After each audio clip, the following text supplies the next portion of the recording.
Welcome back to the core, and we are looking at the mission of the disciples. And you've just seen a couple of sessions as we finished with the power against unclean spirits, and I introduced my friend Solomon Nabita, and you got to enjoy hearing him speak, and I trust that you were able to receive something from the Lord, from his ministry. Great man of God, and I hope you get to meet him personally someday, have him pray for you, and I certainly enjoy his ministry. So now we're going on. Let's go back to our books because we're continuing, and what is the next in this level of what Jesus is giving to his disciples in Matthew chapter 10. And here we're going to look at the power to heal, where it says Jesus called his 12 disciples to give to him and gave them, first we saw, authority to drive out impure spirits. Now, it says he gave them authority to drive out spirits, but the authority covers both of these in this verse. One, unclean spirits being driven out, plus authority to heal every disease and sickness. It says to heal every, very important phrasing, every disease and sickness, every discomforting ailment and every malformity and viral infection. Every disease and sickness. You say, what's the difference between sickness and disease? Well, it's just what it says. Disease is something that disturbs you. It could be mental, it could be physical, it could be emotional, it could be related, once again, to spirits as well, but usually involving some deformation in the body, like sickness can be connected to all sorts of things. God can heal us of anything, or we can heal. And that's part of the issue when it comes to healing, that a lot of people miss this when it comes to this. We have to understand the problem to begin with, but that verse says that he gave who? His 12 disciples, which now is me and you, we are all his disciples. They gave him authority to heal. Who's healing here? Well, God heals. Well, that's not actually what it says, because every time it mentions the disciples somewhere, it says that they healed. It says that the power of God was with them to heal, but that they did the healing. Just like we do the believing, and by faith, by our faith, we are made well.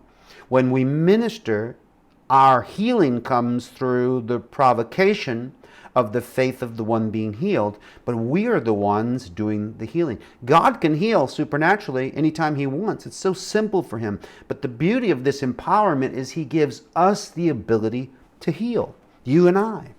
And at the very onset of our understanding about this power, this authority to heal all manner of sickness and all manner of disease, is that we are given this authority. Now, just like we have control over the spiritual forces in ourselves and in others when we work together, same with sickness and disease. The same authority is given to us, that we have the power over sickness and disease, and we speak and we say it by voice activation again. Healing comes through declaring it to be true, and the authority then resonates through us. Yes, birthed in eternity like all things, but we're the ones actually healing people in our practice. And so we're going to study that concept as we begin to take our responsible positions as healers. And to understand this better, we have to understand the problem. And the fact is that all sickness comes from Satan and sin. All of this sickness. The devil wants you to think otherwise, because if you do, you then open yourself up to sickness in your life. You receive sickness by faith, exactly how you receive healing. Now, we understand, remember, that he is a liar. And when we were talking about demonic activity in our life, we saw that they use these phrases and these conditioning concepts from people. People have told you things and you've accepted it. Just like you know the truth and the truth sets you free, you know bondage, and the bondage takes you into captivity because you hear it and believe it. It's what you believe and what you confess. So if we believe that we are healed and confess it, the power is released for healing or restoration of our physical bodies. All things being equal, of course. And there are a lot of circumstances. There are a lot of factors to think about during this, but ultimately I want you to go back to the authority given to the believer, given to the disciples of Christ, because this is an issue of authority. And I'm telling you, you have authority over sickness, all manner of sickness and disease, all manner, all illnesses. You have authority over it. And it starts in your own life. And if it is real to you, it will be real through you as you educate people about the same concept.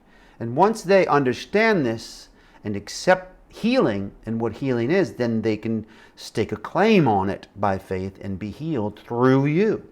So really, it starts with you being convinced in yourself that it is God's will for you to be healed and for Him to heal you. When you accept that truth, then you're set free and you start to walk in divine health.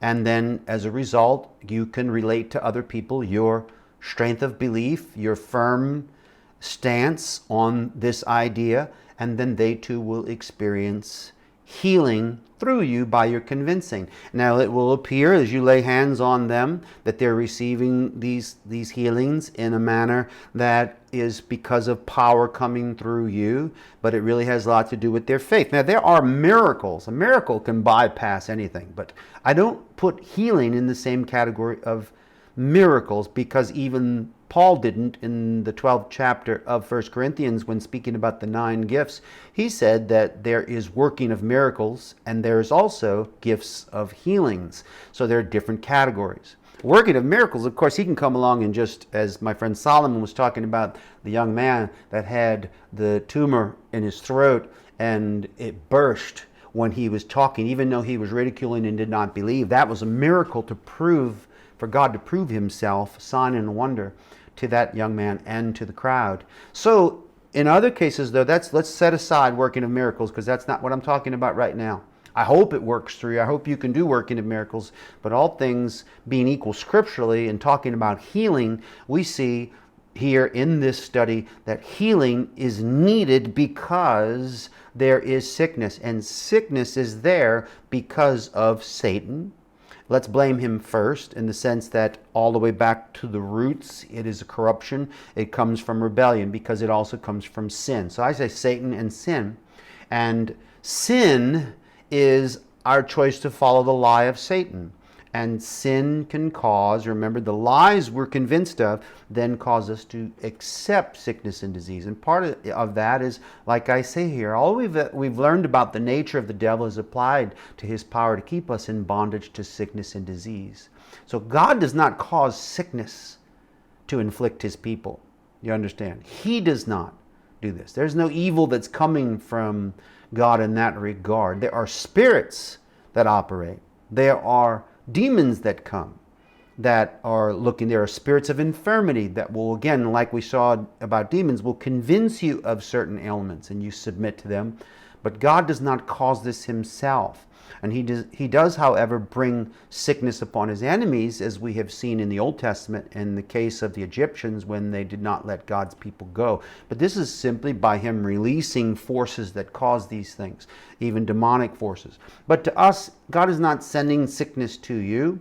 God maybe allows things to take place. Sometimes Satan wants to sift us like wheat, and sometimes that involves ailments and sickness and disease. Certainly I've experienced it in my life.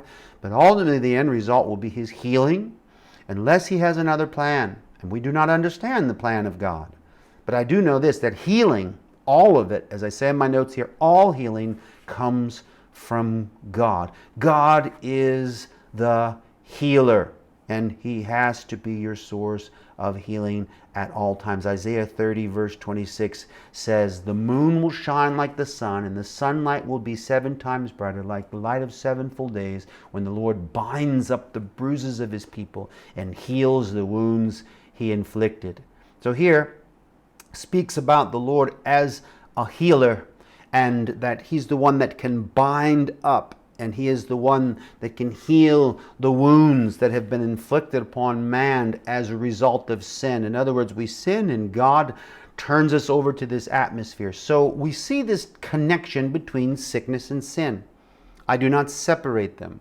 I see a connection. Now, we may look at some ailments and problems such as mental conditions, or that are part of the biology of the human form in the mind. We see, for instance, children, Down syndrome children, or children with other mental ailments and problems. Now, some of these, there's a fine line between blaming things on something and another, like, for instance, the concept of bipolar and or mental deficiencies built upon chemical imbalances. I believe a lot of that has to do with conditioning and lies too. And I believe ultimately everybody has control over themselves when they come into the knowledge of Christ. But I do also believe that there's freedom from sickness and disease in this same understanding of that. But all healing comes from God. So therefore our source for healing and for righteousness and for the sozo mentality of complete healing is God.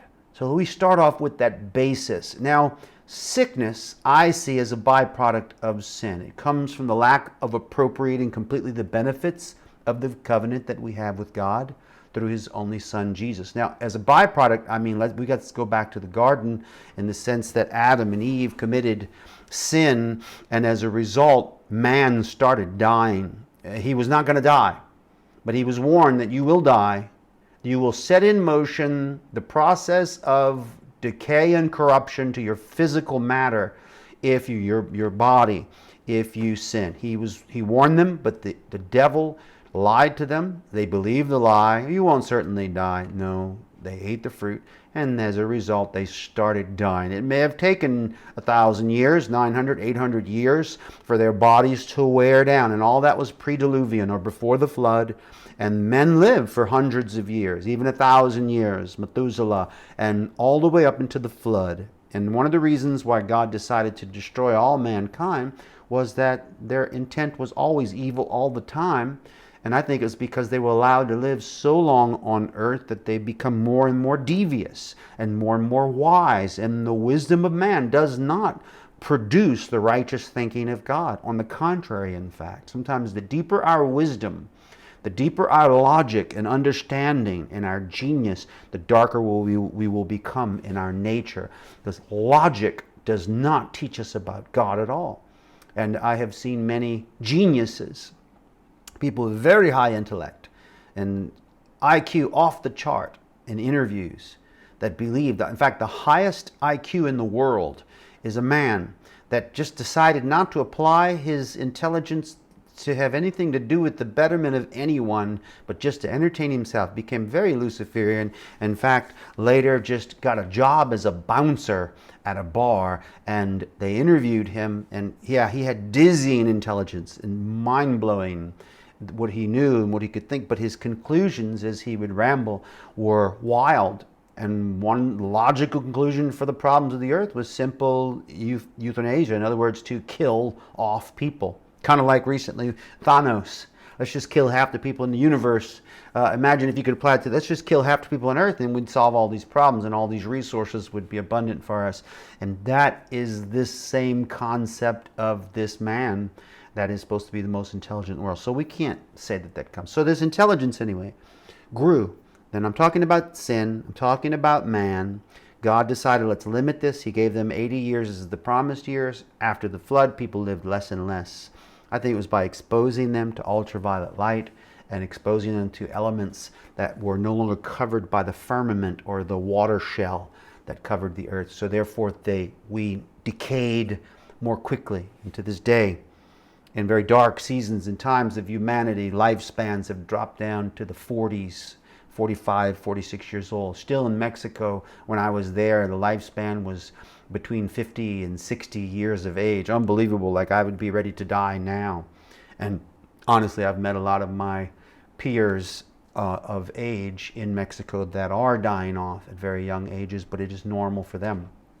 But all things being equal, we get back to this concept of sickness and disease, and where does it come from and how does it take place? And this is what I'm establishing, that sickness is a byproduct of sin, that decay followed man for the rest of his life, and no one was exempt. The kings, the prophets, we see sickness manifesting through them all. The most righteous of all, Job, no better man did God ever see. And of course, he had sickness and disease and boils on his body that was allowed by God himself. So ultimately, we have to defer to the sovereignty and the sovereign choice of God concerning all these things. But that is not God as the source of sickness, but these other elements. And it's just simply this: we're dying. We're always dying.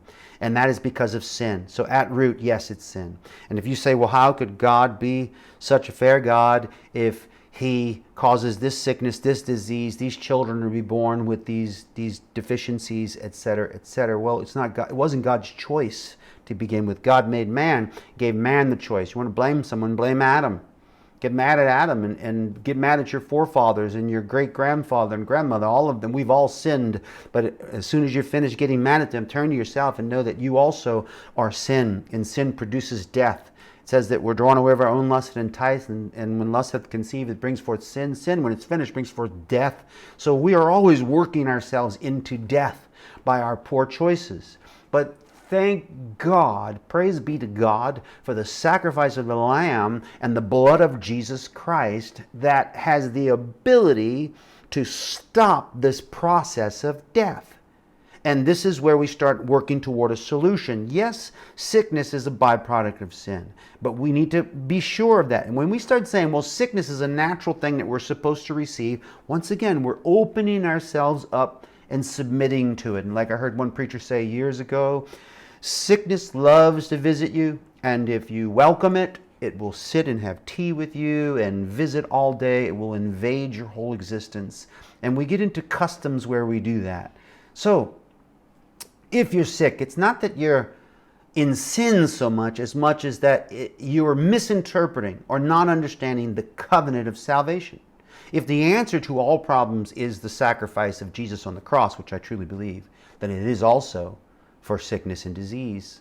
And so it's like the man that went on a cruise and did not eat because he wanted to save money, not knowing it was included in the ticket price. Of course, that's an old story. This man went on a cruise and he only had enough money for the ticket, so he squirreled away some crackers and snacks in his bag, and no one noticed until the end of the cruise when the captain saw that it was his rotation time to sit at the captain's table.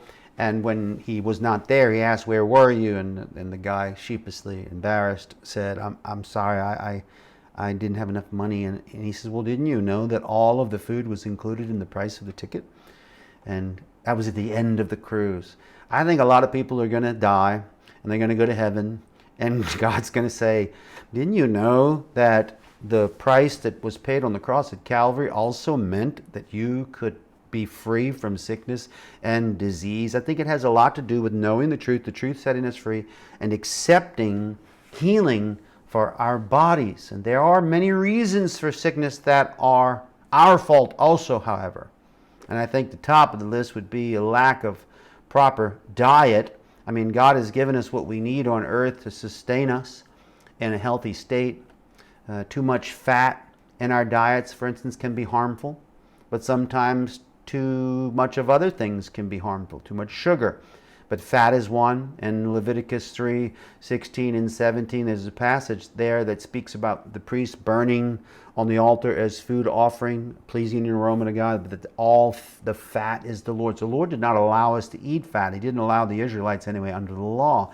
Perhaps it's because he was simply trying to let the people be free from the delirious or the deleterious effects of too much fat in your diet and cholesterol and all those things. And your body will tell you, because you start to feel suffocated when you're eating too much. Lack of proper diet. And a little bit about that too. Recently, as I get older, my body changes. Yours does too. I'm actually in excellent health, and everything is perfectly fine in my body, and it has not always been through the years, and I've been healed many times. So when I speak about the subject of healing and the power to heal, I initiated saying that if it's real to you, it can be real through you. Well, the reason it's real through me is because it has been real to me many times, and I have been saved from many things, and I'll get into that in a moment. But right in this category, talking about the lack of proper diet, it has a lot to do with it. Recently, the Lord told me to fast intermittently. Actually, he didn't say fast intermittently at first. He just told me to fast in this year 2020 that we're in right now. And he told me 150 days, which shocked me. Like, oh my God, what do I do? Now, I have to get you, before the beginning of this year, I was starting to suffer a little bit in my physical body. And I was having issues that I'd never had before. But if we listen to God, there's always a solution. Now, there were two reasons why he told me to fast. One, because he said darkness was coming on the face of the earth, and he was referring to COVID-19. And I needed to be in a position to be able to do these recordings and have myself prepared spiritually, but also physically. And part of that was by intermittent fasting. That's when I realized I could easily do 150 days over a 1 year period if I simply did 3 36-hour fasts per. And God told me in the hour quantities and everything. So it just turns out that 36 hours in that given time, it is the perfect time format. Within the first 6 or 7 hours, your body normalizes its sugar, and then as you go on, your body normalizes other issues. You go into ketosis, or the part like the keto diet that causes your body to have the ketosis start, where it normalizes. A normalization takes place within that time of fasting, which regulates this physical being. And at the end of 36 hours, when I break fast, that is in the morning that I start my next day after the fast, because I one day I stop, I do not eat again until one full day plus the next night. That's why I say it's 36 hours. I do that 3 days a week. And I've gotten in the habit of it, and there are things in my body that are completely healed as a result. Some issues that were beginning, now mind you, I was not suffering gravely, but they're completely gone now, and I feel wonderful. I'm talking about kidney, livers, my liver, kidneys, liver, bladder, digestion, intestines, everything, complete, even my head, my blood, everything. Done, because I'm already 80 plus days into this fast. And these are simple solutions when we listen that are natural, but also connected to a spiritual understanding as I listen to God. And so diet, intake, what we're eating. Remember I said before also about the spirit of obesity and about caloric intake. This is all under our control. So a lot of our issue is about what we do. He's given us a sound mind again. Just like it was in application to demon spirits, it is with our own personal health. And I want to talk more about divine healing in a moment, but also divine health. God also required that the fields of the Israelites be allowed to rest on the 7th year. Now, why was that? Well, this was a time where they did not use the field, and this caused the trace elements to be renewed. So the overworking of fields depletes the ground of the vitamins and minerals and the anaerobic bacteria that grows there to keep us healthy. And we often have to replace those missing elements with vitamin supplements. That's what a lot of people do. Well, if we just did what the Bible said. Now this is just kind of a big picture or a small picture about the fields not resting. In other words, if they didn't allow the fields to rest, the fields would not replenish these nutrients that were necessary to cause the plants to carry these ingredients for us to heal us. And you say, well, what, they just didn't eat the 7th year? No, they just segmented portions of their property. If you divided your property into 7 equal segments, then you can in rotation have 1/7 of your land resting for each of those years, you understand? And that's often how they did it, by segments. You let that land rest. In that 7th year, the sabbatical resting period, the land itself and the earth by itself would grow and produce. Now, you could take what grew on the land in that year, because it would still grow in a wild sort of way. It may even produce some wheat and other things. You could take that. But because you left the land alone, it healed itself. And this was very much like intermittent fasting, or like when we separate ourselves for a day of rest. The sabbatical principle is very important. It is necessary. It is not a law. It is the blessings of God given to us, and I believe in it very much. And I think a lot of healing can also take place when we properly rest, and I'm going to get into that in a moment, but right now we're talking about a lack of proper diet. We're eating things that are so full of, these days, steroids, and making animals grow more quickly and larger by pumping them full of steroids.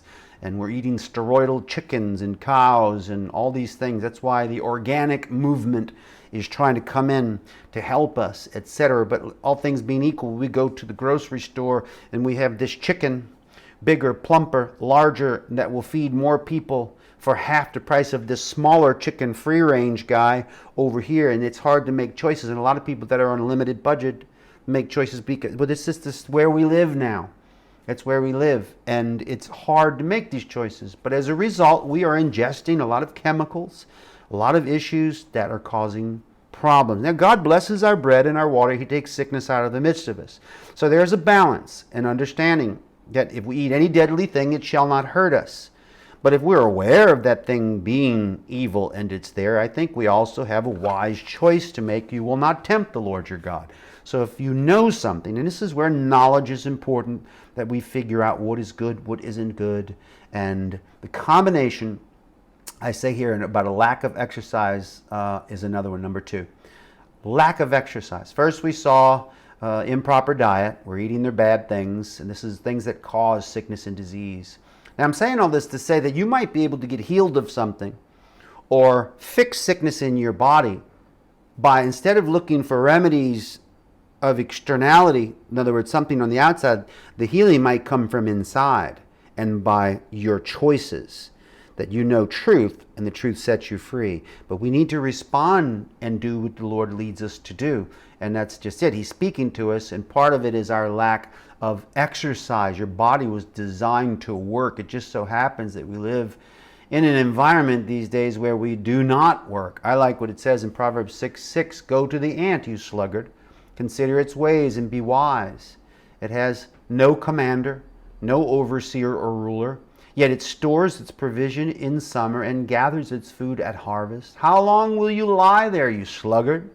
When will you get up from your sleep?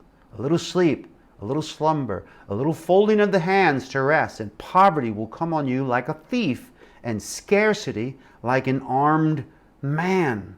And I totally agree with this scripture that we consider the ant and what it does. It is a laborious or functioning animal that can exist through anything. It's the same with us when we are lazy, because God made our bodies to be strong and productive.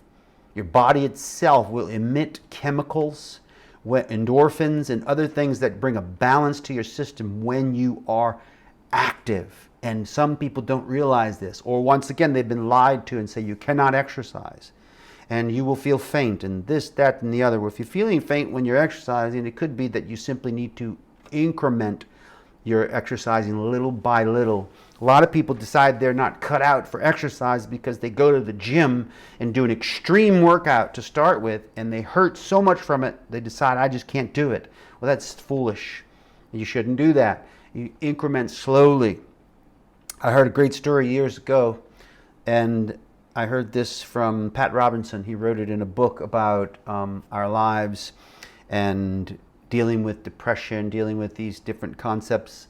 And one of them was this man who was depressed, and he was overweight, and he was sick and tired of life. He was constantly miserable, and he's so bad, his depression grew to the point where he decided to commit suicide. Now, because he was obese and overweight, and even climbing stairs would like cause him to almost die, and at least that's how he felt, he knew that he inevitably was going to have a heart attack. So one night he decided, I'm just going to end it all. But I don't want to shoot myself. I don't want to take pills. I don't want to hang myself. I don't have it in me to slice my wrists. I'm just going to run myself to death. And so quietly he sneaks out of his house late at night when nobody's looking, by 1 or 2 in the morning, and he just takes off running, dragging his body with him with all his might. Ran and ran and ran and ran. His heart pounding. He loses his vision. He starts to pass out, and literally he just passes out. His body just shuts him down, and he falls into someone's front lawn and passes out, and is out for hours. Just, from that point of view, he was sure that it worked, that he killed himself and that he was dead. But what happened was, in the morning as the sun was rising, it shined on him and he could feel it.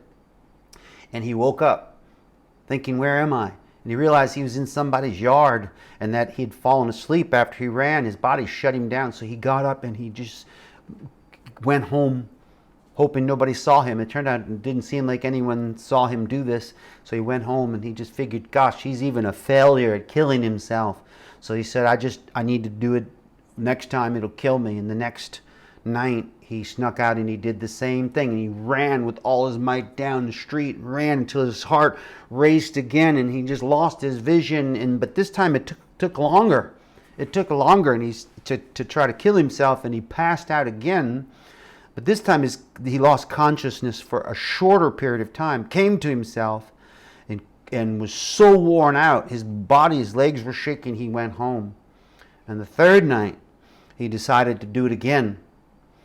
But already by the third night, his depression was changing. It wasn't as severe as it was, but he still wasn't enough. He still wanted to try to kill himself. He ran a third night. This time he didn't pass out. He had to stop and put his hands on his knees and bow over and huff and puff and then limp back home, but he didn't pass out. That fourth day he woke up and he was having a change of mind about life. Life's not all that terrible. And that night he went and ran again. By now you're figuring out the story. It's a true story. And after several nights, he got up to running a few miles a night, and then he got up to 5 miles, 6 miles, and he drastically reduced his weight and became healthy. And he found out that all he really needed was exercise. And it healed him. And his depression left.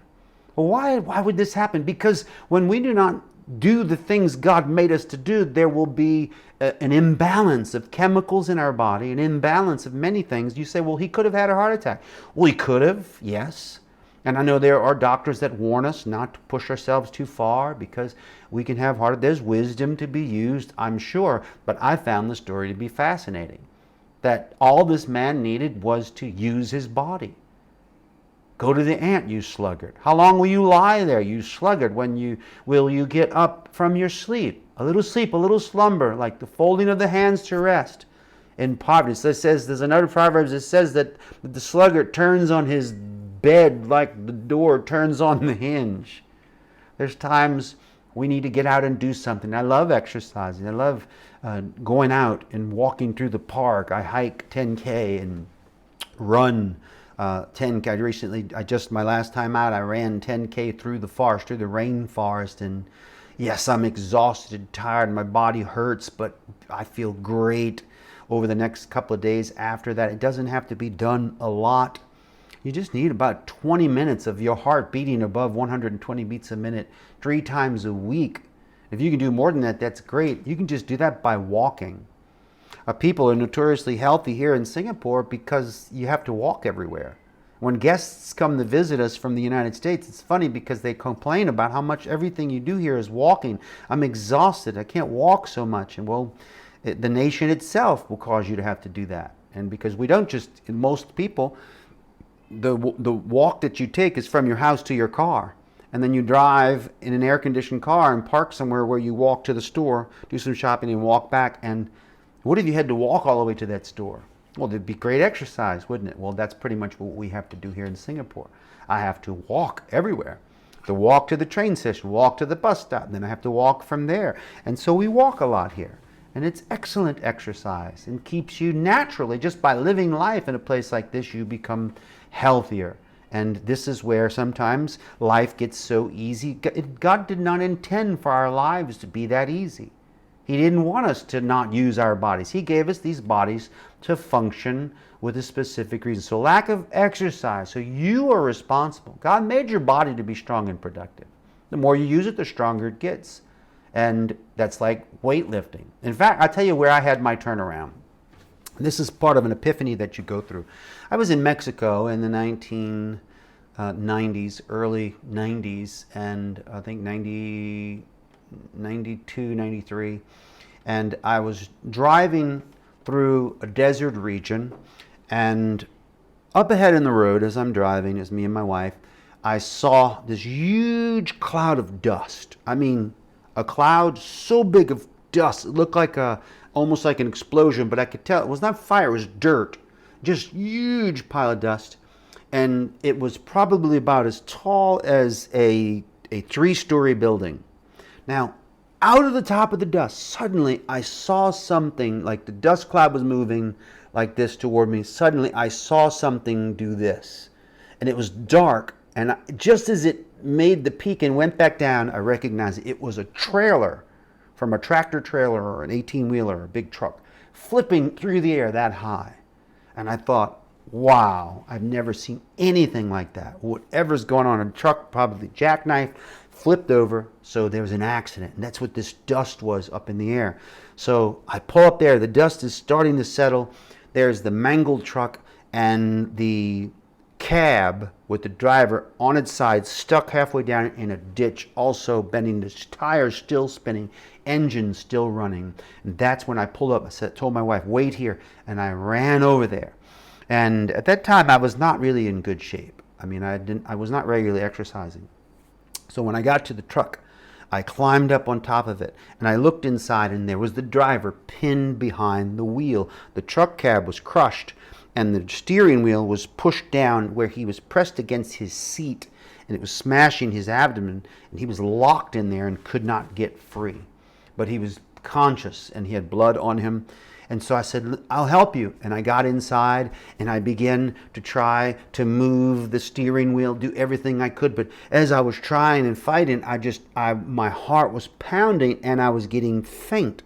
By then, I knew I would have to cut him out. Someone else pulled over, and they came and looked down in the cab because it was on its side. You're looking down inside the truck from the side window. Looked down and said, what can I do to help? And I said, I need a saw to cut through the steering wheel. Go see if anyone has a hacksaw. By then, 2 or 3 people came over to see if they could help. In the meantime, the engine's still running. There's smoke pouring out, and I know at any moment, I can smell fuel everywhere. I know at any moment this thing's going to burst into flames, and that this guy was going to die if I didn't get him out. But my body was in such bad shape, it hurt, and I was having trouble. And I'm thinking, I'm going to pass out inside this vehicle and die with him. By then, they hand me the hacksaw, and I cut. As I'm cutting, I'm literally blacking out, like seeing light. But I just keep going, I keep going, I keep going, and I keep blacking out and losing my sight. But I managed, by the grace of God, to cut through the steering wheel and bend it off and loosen the man and pull him up. And other people reached down, and we pulled his body out, whereby we drug him on the side of the road. And I passed out again inside, but God help me get out of here. I promise I will do something about my poor health. And I climbed out, and I went to the side of the road with him where we were waiting for the ambulance to come. And I knelt at his side, and I asked if I could pray for him. And he let me pray for him, and he prayed that Jesus would be his Savior. I said, in case you die, you need to know this. So that part was taken care of. But I knew I need to do something about me. And that's when I immediately went and bought some weights. I got a simple book on Gold's Gym workout, started working out with weights, started regularly running and walking, and it was just a turnaround in my life. And I did that for many, many, many years, working out consistently, and still to this day, keeping myself in shape by exercise. It's under our control. And if we don't do it, we are putting ourselves in a dangerous position. And now, we once were part of an agrarian culture, right, where we all farmed. And if you didn't farm, you didn't live. And then when we all did that, all of us got regular exercise. But these days, it's easy to become more lazy. Now, this is another one. See, the combination of improper eating and lack of exercise can be devastating. And the cardiovascular system will cease to function properly if it is not treated right. So if you're not eating the right thing and you're not using the body to create strength, then the risk of heart attack is higher for those who are out of shape and not eating right. So it all starts here. Power, love, and a sound mind. Our sound mind is making good choices to live healthy. And you do not tempt the Lord your God by just doing whatever you want to do and hoping everything works out. It's a dangerous thing. Another one is lack of sleep. Very important. There are a lot of people who do not sleep enough. Proverbs 3:24, when you lie down, you will not be afraid. When you lie down, your sleep will be sweet, the scripture says. And the Bible also says God gives his beloved sleep. So many people religiously learn to equate busyness with godliness and feel that the more they keep busy, the holier they'll become. And some ministers think that. I had one brother used to tell me all the time, You know, the daylight's burning. We need to do as much as we can, as fast as we can. They're working all the time. And then I found that there are a lot of people like this, including one of my pastors through the years that had that mentality. Never resting. Falling asleep in a chair, sleeping just a few hours a night, not getting enough sleep, waking up and running along all the next day. And he would do this and do this and do this because his mentality was, gotta serve God, gotta serve God. Well, he would do it about as long as it would take for him to become grievously ill. He would get sick, so sick that he wouldn't be able to move, and he'd be bedridden for 2 or 3 days when he would get sick. And I noticed this happened in a cycle, about every couple of few months. He would work himself to death and almost die, and then have to rest and get recovery. And that's when I started realizing that as holy as a man can be, and as great as he can be in his knowledge of the Word of God, he can be ignorant about simple things like rest. We need sleep. I treat sleep with the utmost importance and priority in my life. And anybody that knows me, or has been around me, or has been my friend, you know I don't cheat sleep. I wake up 8 hours after I go to sleep. I almost never set alarms. You say, why is that? Because I almost never go to sleep too late. You say, what do you mean? Well, my body, because I've trained it to sleep 8 hours, when I go to sleep, if I go to sleep at 9 o'clock at night, at 4:55, I wake up. It's just, I turn on. Exactly 8 hours later, I wake up. If I go to sleep at 10, I wake up at 6. If I go to sleep at 11, my body will wake up at 7 o'clock in the morning. If I go to sleep at 12, I will wake up around 8. And so I don't even have to set the alarm. And I don't on those days. You say, how can you do that? Well, most of my work is involved in the afternoon, evening because of ministry. And so in the morning I pray, have my coffee, live like everyone else, but I don't need to set an alarm. A lot of stress is reduced in my life simply by not having alarms set, because I know that I will wake up unless I'm not sleeping properly. And when I'm cheating sleep and only doing 4 hours, 5 hours of sleep, that's an issue. Now, of course, that varies on the individual, varies on your age. Young people need more sleep, teens especially. It's common they'll sleep 10 hours, 11 hours sometimes, and that's because their bodies are growing at a faster rate and they need to recuperate. But for us, most of us, 8 hours is an excellent, and they've studied this. There have been different studies from medical science over the years. Some say yes, no, but ultimately they all come back to this simple thing that we need sleep. If we do not sleep the sufficient amount of time, our body's defenses fall and we open up ourselves to sickness and disease. So 8 hours a day of sleep are required by the majority of adults, and even more for younger people. And if we do not sleep enough, we rob ourselves of the strength that God wants to give us. There is a regenerative process in our bodies that occurs when we sleep. There's also a mental recalibration. If you're familiar with rapid eye movement, REM sleep, if you are not allowed to go into REM sleep, you will develop a form of psychosis. You go crazy. You become mentally deranged because of sleep deprivation. This is a fact. Now, thing about REM sleep is it only occurs in the final moments of your sleep. If you sleep 8 hours, it may take you 6.5, 7 hours to get to the point where your body moves into the deepest sleep with rapid eye movement when dreams occur. That's why you notice sometimes you don't dream. Often you don't dream because you don't sleep enough. And it may take you to get into utter exhaustion where your body has to take over and force you into the deepest sleep where you dream. But I dream every night because I sleep enough time. And then my body will go into that REM sleep, and I have dreams, and in those dreams God can speak to me. And also in those dreams I can have strange dreams like anyone else. But in that moment that you're dreaming, your mind is being rejuvenated or fixed and balanced out again. That's why I told you about culture shock and a way that you can reset the clock by just sleeping and waking up. So it is. We need rest. And a lot of people suffer because they're not resting, and it's not God's fault if you don't sleep. If we do not sleep enough, we rob ourselves of the strength that God wants to give us. I'll tell you something the enemy's been using these days are apparatuses, phones, iPads and iPhones and Android devices because we lay in bed and what do? We stare at that thing. Before you know it, it cheated you of an hour, cheated you of 2 hours. It's stealing your life if you let it do that. When I know I need to sleep and I know I have an appointment in the morning and something I have to do, I go into my room and I shut down everything and I turn my phone off. I put my phone away from me. You can try to call me all you want. You can be dying at the side of the road, bleeding out, and the last thing you want is just to talk to your pastor. Too bad, because I'm sleeping.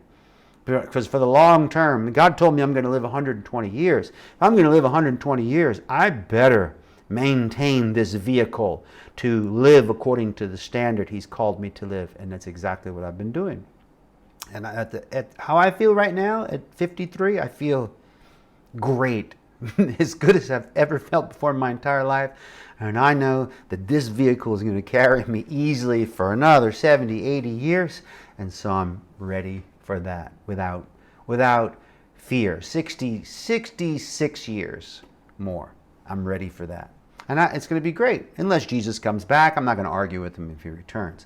But I have to sleep to keep my body in the right place and protect myself. And if we do not sleep enough, we rob ourselves of that. So sickness comes to us for different reasons, but we need to be responsible with our schedules and habits in life.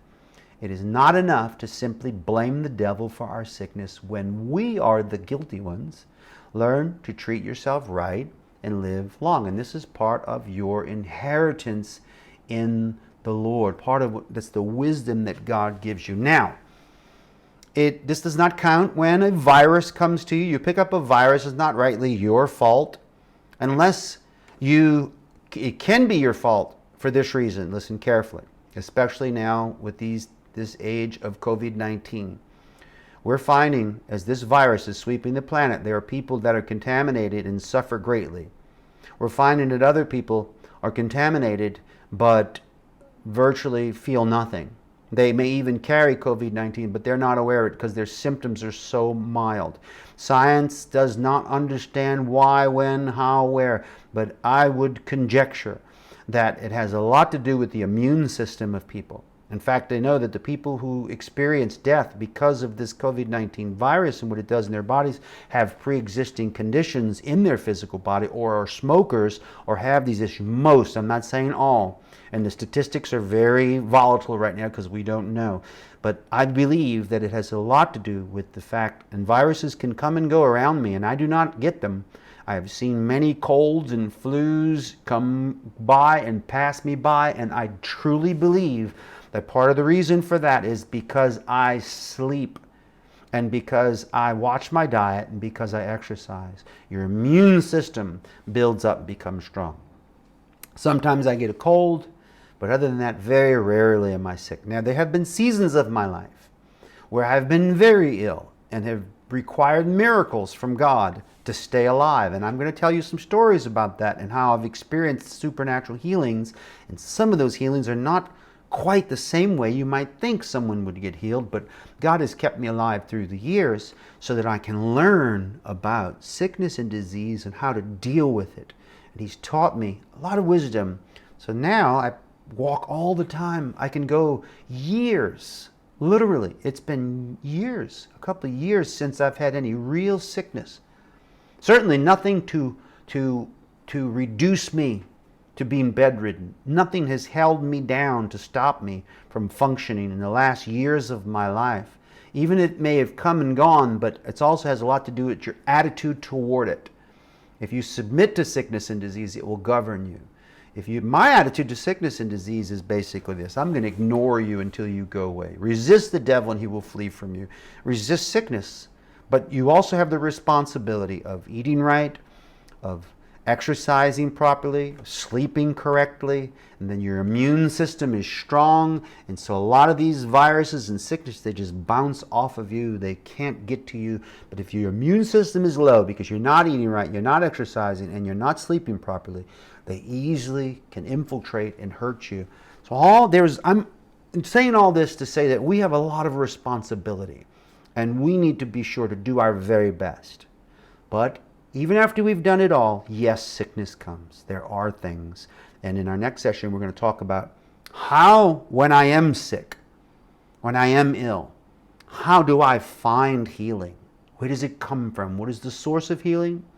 How do I work my faith to be divinely healed? Because there's a difference between divine health and divine healing. What I've been telling you about is the basic wisdom of scriptures that I call divine health. God gave you a recipe of the way that you function as a human that will maintain your health. But sickness and disease comes to all of us. But God is our healer. And we'll talk more about that when we come back after our break.